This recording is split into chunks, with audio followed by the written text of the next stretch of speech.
temos aí Noé, Abraão, né? Então, pessoas que realmente escutavam a voz de Deus.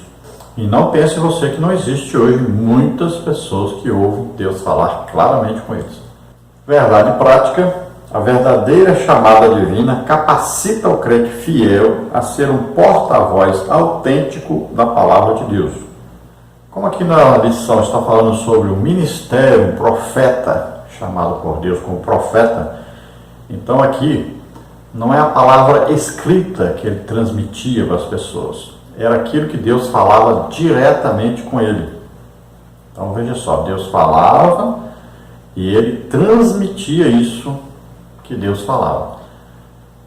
Então aqui é um profeta, é um ministério profeta.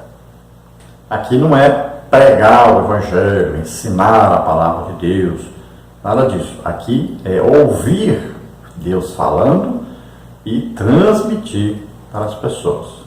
Então aqui o porta-voz, né, o profeta aqui é isso, tá? Não é ler a Bíblia, estudar a Bíblia e falar aquilo, né, que você entendeu ali, ou que foi revelado para você falar.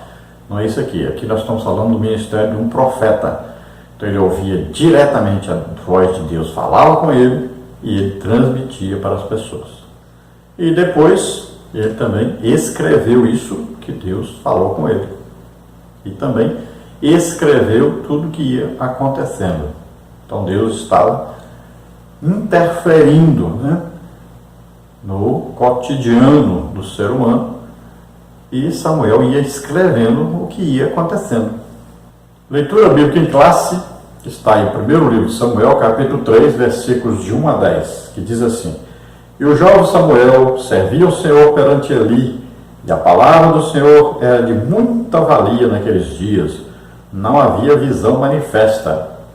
E sucedeu naquele dia que, estando Eli deitado no seu lugar, e os seus olhos se começavam já a escurecer, que não podia ver, e estando também Samuel já deitado, antes que a lâmpada de Deus se apagasse no templo do Senhor, em que estava a arca de Deus, o Senhor chamou a Samuel e disse ele: Eis-me aqui.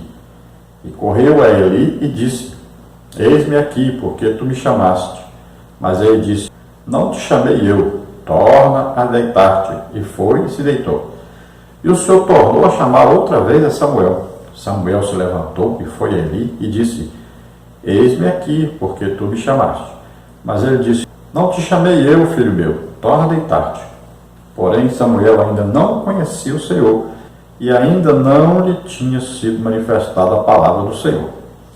O Senhor, pois, tornou a chamar a Samuel terceira vez, e ele se levantou e foi a Eli e disse: Eis-me aqui, porque tu me chamaste. Então entendeu Eli que o Senhor chamava o jovem. Pelo que Eli disse a Samuel: Vai-te deitar, e há de ser que, se te chamar, dirás: Fala, Senhor, porque o teu servo ouve. Então Samuel foi e se deitou no seu lugar. Então veio o Senhor e ali esteve, e chamou como das outras vezes: Samuel, Samuel. E disse Samuel: Fala, porque o teu servo ouve. Então veja aqui que é uma narrativa da primeira vez que Deus então falou com Samuel. Então, 3 vezes aqui Deus fala com Samuel, mas ele não conhecia o Senhor. E ele tinha lido, é claro, né, os escritos que dizia que Deus falava com as pessoas, mas ele não conhecia ninguém que tinha essa experiência. E com ele nunca tinha acontecido. Então era bem jovem também ele ainda. Então o que acontece agora? Na 4ª vez, né, ele vai falar aquilo que Eli percebeu então que era Deus falando com o menino. Então ele instruiu o menino: olha, a próxima vez que você ouvir, você vai dizer: fala que o teu servo ouve. E aí então Samuel respondeu assim para Deus, e Deus falou com Samuel. Deus revelou coisas para Samuel. Então já era ali o que? O chamado de Samuel como profeta. Deus falava com ele e ele transmitiu o que Deus falava. Tanto é que Eli pergunta e Samuel disse para Eli o que Deus falou com ele. Nesta lição nós teremos então os seguintes tópicos e os seguintes subtópicos. Tópico 1, definindo o profeta em Israel. Subtópico 1, a menção de profeta. Subtópico 2, definição de profeta. Subtópico 3, Samuel e os demais profetas. No tópico 2, nós temos o desenvolvimento do ministério de Samuel. Subtópico 1, o crescimento profético de Samuel. Subtópico 2, a formação profética de Samuel. Subtópico 3, a disciplina de Samuel. No tópico 3, nós temos o ministério profético na atualidade. Subtópico 1, o dom da profecia. Subtópico 2, o ministério de profeta no Novo Testamento. Subtópico 3, onde estão os profetas? Vamos ver então a introdução da lição que diz: nesta lição veremos que o ministério profético do Antigo Testamento não se caracterizava pela adivinhação, nem pela mera predição do futuro, mas tinha como principal objetivo levar a todos a ter um firme compromisso com Deus. Sua essência é anunciar a totalidade da mensagem divina. Por isso, Jeremias foi bem categórico. O profeta que tem sonho, conte-o como apenas sonho, mas aquele em quem está a minha palavra, fale a minha palavra com verdade, diz o Senhor. Jeremias 23, 28. Então, profeta, nós vamos ver que uma pessoa chamada por Deus e pessoa que Deus dá revelações. Essas revelações podem ser do passado, do presente e pode ser a respeito do futuro. Então veja só, um profeta, nele está dons do Espírito Santo em funcionamento, em manifestação. Quando ele fala, por exemplo, alguma coisa que aconteceu no passado ou está acontecendo no presente, isso é um dom, palavra da ciência. Então é uma revelação de Deus do passado ou do presente que está oculto.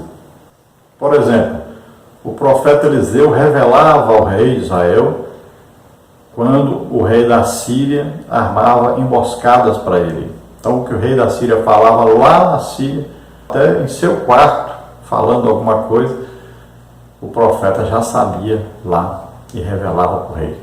Então, quando ele estava armando armadilhas, revelava, olha só. Então, revelando uma coisa que está acontecendo em outra parte. Quando o profeta, por exemplo, Isaías, escreve a respeito de Jesus, né? Ele é o profeta messiânico. Então, o que ele está revelando? Coisas que vão acontecer no futuro. O que é isso? É o dom, palavra de sabedoria. É uma revelação de algo que vai acontecer no futuro. Então, veja só que essas revelações de Deus são para os profetas. Jesus, por exemplo, né, falou coisas que aconteceram no futuro. Olha aí, o apóstolo João foi escolhido por Deus para revelar muita coisa do futuro. Está aí o livro de Apocalipse todo, né? Olha lá, o profeta Daniel, Deus revelou muita coisa no futuro. Então veja só que um profeta ele recebe revelações ou a respeito do futuro, ou a respeito do passado, ou do presente. Tem os profetas que Deus escolheu para escreverem as revelações e o que acontecia em sua época, e tem profetas que Deus escolheu para apenas dizer as mensagens que ele queria, mas não escreveram nada. Por isso na Bíblia tem os profetas maiores e os profetas menores. Tem aqueles que escreveram muito, tem aqueles que escreveram pouco e tem aqueles que não escreveram nada. Então Deus pode revelar as coisas para o profeta através de sonho, através de visões, e pode falar diretamente com esse profeta. E no Novo Testamento continua o ministério profético. Olha bem, os profetas que falavam a respeito da vinda de Jesus duraram até João Batista. Agora, daí para frente, os profetas são os profetas da igreja, continuam falando coisas que vão acontecer no futuro, revelando coisas do passado, revelando coisas do presente. Continua havendo profetas. Veja no início da igreja, você vai ver lá, né, existiam profetas, vários profetas. Silas era profeta, né? Profeta, um exemplo clássico de profeta no Novo Testamento é o profeta Ágabo, né? Primeiro, Deus revelou a ele que haveria uma grande seca na Judéia, e lá diz que realmente aconteceu essa seca. Também, quando ele se encontra com Paulo, pega a cinta de Paulo e diz: isso vai acontecer com o dono dessa cinta. Vai ser humilhado, vai sofrer na mão dos gentios, né? Então ele fala sobre o futuro de Paulo. Então hoje existem profetas na igreja? Existem. Às vezes você fala, na minha igreja não tem. Talvez tenha, mas está aí com o seu ministério sufocado, né? Às vezes, algum dia Deus lhe deu uma revelação aí, ele foi falar na igreja, ele foi massacrado, perseguido, calado, não deram mais oportunidade para ele, mas ele está por aí. Agora, não confunda então o ministério profeta com profecia. O outro dom chamado profecia, aí essa profecia é para exortar, consolar, edificar. Aí não é para predizer o futuro, nem para revelar coisas ocultas. Aí é diferente, tá? Então, dom de profecia, uma coisa, profeta, outra. Todo profeta pode profetizar. Pode o dom de profecia agir através dele, palavra de conhecimento, palavra de sabedoria. Agora, nem todo aquele que profetiza, ou seja, tem dom de profecia, é profeta. Porque profeta é ministério. Então, opera nele os dons, né? Pode ser palavra de sabedoria, falar a respeito do futuro, palavra de conhecimento, a respeito do passado ou presente. E além disso, ele pode também o dom de profecia se manifestar no profeta.